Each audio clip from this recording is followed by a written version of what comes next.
شروع اللہ کے پاک نام سے جو بڑا مہربان نہایت رحم والا ہے۔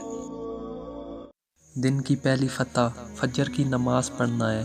نماز دنیا اور آخرت کی خزانوں کی چابی ہے۔ نماز کی فکر اپنے اوپر فرض کر لو، اللہ کی قسم دنیا کی فکر سے آزاد ہو جاؤ گے اور کامیابی تمہارے قدم چومے گی۔ سورج کی شعاعیں کتنی تیز ہیں مگر معمولی سے بادل ان کو روک دیتے ہیں۔ اسی طرح گناہ کتنے ہی طاقتور کیوں نہ ہو، نماز انہیں روک دیتی ہے۔ اگر نماز پڑھنے کے لیے پیسے ملتے تو آج ہر بندہ نمازی ہوتا۔ اے ایمان والو، نماز قائم کرو۔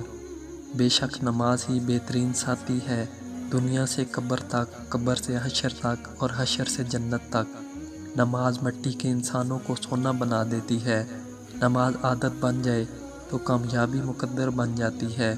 وضو سے شکل، قرآن سے عقل اور نماز سے نسل پاک ہوتی ہے۔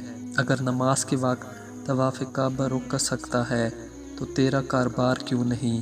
عبادت کا بہترین وقت جوانی ہے۔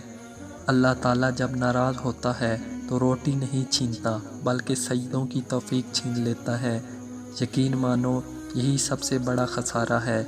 نماز محبت سمجھ کر ادا کرو گے تو اللہ تمہیں دوسری نماز کے لیے خود کھڑا کر دے گا۔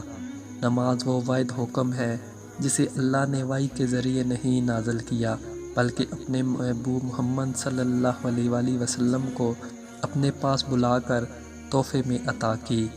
نماز کبھی نہ چھوڑیں، اس کے لیے کہ قبر میں لاکھوں لوگ ترس رہے ہیں کہ ایک بار دوبارہ زندگی مل جائے تو اپنے اللہ کے لیے ایک سجدہ کر لیں۔